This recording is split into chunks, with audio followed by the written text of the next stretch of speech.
انام لورې پاسه د فجر وخت تېرېږي. هوا مې همدا اوس پاسېږم. وګوره زموږ لور هېڅکله لمونځ نه پرېږدي. الله دې تل خوشحاله وساتي. امین. نن مې ستاسو لپاره خوږه ډوډۍ هم پخه کړې ده. الله دې خوشحاله کړه، ته خو زموږ د کور رڼا یې. پلار په نرمه لهجه: لور یو ورځ به ته خپل کور ته ولاړه شي، بیا به دا کور ته شي. انام مسکی شو خو سترګې له اوښکو ډکې وې. زه به هېڅ ځای ته نه ځم ابا، زه به تل ستاسو سره یم.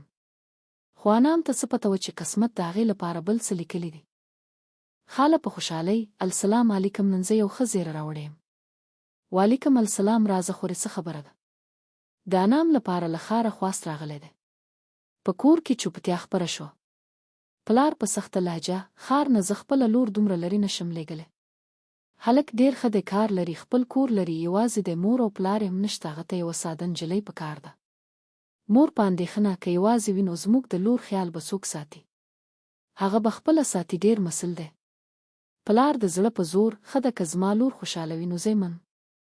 انام په ورو غږ: امې ابا، لکه څنګه چې تاسو ښه بولئ. دا هغه شېبه وه چې یو پلار خپله تر ټولو قیمتي شتمني تقدیر ته وسپارله. ډول رڼا خوشحالي. سرفراز په ارامه خپل ملګري ته: بالکل هماغسې ساده ده لکه څنګه چې ما غوښتله. انام په زړه کې: یا الله، زما نوی ژوند اسانه کړه. دا واده د دوو زړونو نه بلکې د دوو مختلفو سوچونو مقابله وه. یوه خوا مینه وه، بله خوا مطلب. ما ستاسو لپاره ډوډۍ پخه کړې ده، تاسو به ستړي یاست. کېږدئ. څنګه وه؟ ښه نه ده؟ دا لومړۍ شېبه وه چې د انام په زړه کې یو عجیب ویره پیدا شوه، خو هغې له پامه وغورځوله. تاسو ناوخته راغلي یاست، هر څه سم دي. سرفراز په غصه: تا ته څه؟ ما له تا سره واده کړی چې زما خدمت وکړې. انام په لړزېدلي غږ: زه خو یوازې اندېښنه کوله. ډېرې خبرې مه کوه. د انام سترګې له اوښکو ډکې وې خو شونډې یې چوپ وې. په ټیلیفون: لورې خوشحاله یې؟ هوا مې زه ډېر خوشحاله یم. انام په زور موسکا وکړه. سرفراز دې خیال ساتي. هوا به ډېر. کله کله مینه نه بلکې دروغ انسان ژوندی ساتي. شپه راست. سرفراز په بالکوني کې په ټیلیفون: او جان، سبا به سره ګورو. انام دا واورېده، په زړه کې دا له چا سره خبرې کوي. همدا هغه شېبه وه چې کیسه بدله شوه، داسې بدلون چې د انام ژوند به بدل کړي.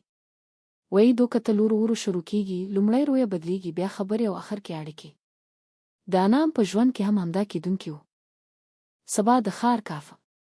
سرفراز له یوې ښکلې نجلۍ سنا سره ناست دی. سنا په موسکا: ته خپله ښځه ولې نه پرېږدې؟ هغه خو یوازې د کور نوکره ده او زه ستا نړۍ یم. دا هغه حقیقت و چې انام تر اوسه ترې ناخبره وه. سرفراز: ما ته دا کالي خوښ شول.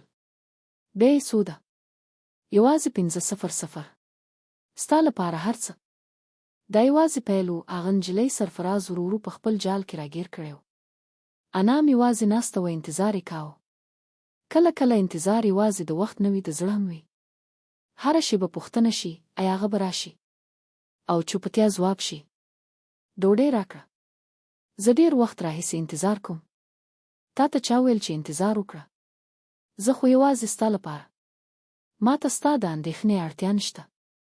هره ورځ د انام زړه لږ لږ ماتېده، خو هغه بیا هم چوپه وه. سرفراز: ته ما له پامه غورځوې؟ نه جان ته پوهېږي چې ته زما لپاره څه یې؟ نو ثبوت راکړه، ما شاپنګ ته بوځه. رازه اوس. انام دا کوله: یا الله، ما څه ګناه کړې ده؟ زما میړه ولې راسره داسې چلند کوي؟ یو ورځ انام د سرفراز ټیلیفون اخلي. پیغام: مس یو جان سنه. لاسونه یې لړزېږي. زما ټیلیفون دې ولې کتل؟ دا سنه څوک ده؟ ته څنګه جرأت کوې پوښتنه وکړې؟ زه ستا ښځه یم. ښځه؟ ته یوازې یوه ذمهوار یې. دا هغه شېبه وه چې د انام زړه په بشپړ ډول مات شو. سرفراز په غلطه لاره روان و. دا مینه نه وه، دا یو جال و. سنا، که رښتیا مینه راسره کوې نو ما ته هر څه راکړه. شاپنګ، تحفې. سرفراز: هر څه چې ته وایې. سنا هره ورځ ترې پیسې اخلي. 2 لکه راولېږه. که مینه کوې. سرفراز پیسې واستولې. سنا خوشحاله شوه. سرفراز خالي شو. انام اندېښمنه: نن هم رانغی؟ الله خیر. ټیلیفون کوي. ولې دې زنګ وهلی؟ زه مصروف یم، سبا به راشم. دا خبرې د هغې زړه ماتولو لپاره بس وې. سرفراز په موټر کې تیز ځي، باران لاره خوی ناڅاپه سخته کړه. همدا هغه شېبه وه چې قسمت هغه ودراوه. ټلیفون آیا ته انا مې؟ هو. ستا میړه حادثه کړې ده، ژر روغتون ته راشه. د انام لاسونه لړزېږي. زړه یې تېز ټکونه وهي، سترګې تیاره کېږي. روغتون بیړنی حالت ډاکټران منډې وهي. ژر وکړئ، حالت خراب دی. د زړه درزا کمه ده. اکسیجن وګورئ. فشار هم راټیټ شوی. زما میړه چیرته دی؟ ته د هغه ښځه یې؟ مهرباني وکړئ ما ورسره یوسئ.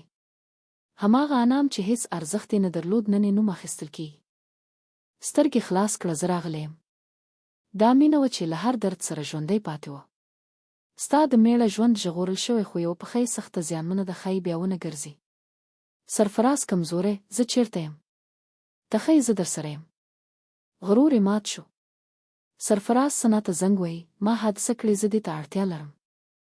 سنا، رښتیا؟ زه ولې له داسې معیوب سړي سره پاتې شم؟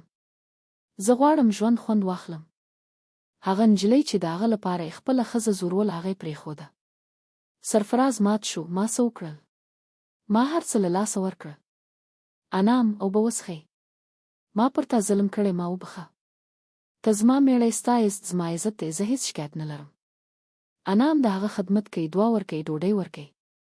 کله کله الله انسان ته ښیي چې رښتینې اړیکه کومه ده.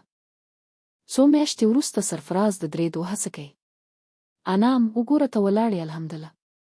دا یوازې د بدن نه د زړه درملنه هم وه. سرفراز، له نن نه ته یوازې زما ښځه نه یې، ته زما ملکی. انام، زه خو تل ستا وم. سنا بېرته راځي. ما وبخه، هغه هلک هم ما پرېښود. ما ته یو چانس راکړه. سرفراز، زما په ژوند کې یوازې زما ښځه ده، ستا لپاره ځای نشته. نن کور ډېر ښکلی ښکاري ځکه چې ته پکې. ته ما نوی انسان جوړ کړم. دا ټول د الله فضل دی. په ژوند کې رښتینې اړیکه هغه دی چې په سخت وخت کې درسره ولاړ وي. څوک چې خپله ښځه نوکره ګڼي، یو ورځ هر څه له لاسه ورکوي، او څوک چې د ښځې عزت کوي، هماغه رښتینې خوشحالي، سکون او مینه ترلاسه کوي. ښځه نوکره نه ده، بلکې د ژوند تر ټولو لوی نعمت دی.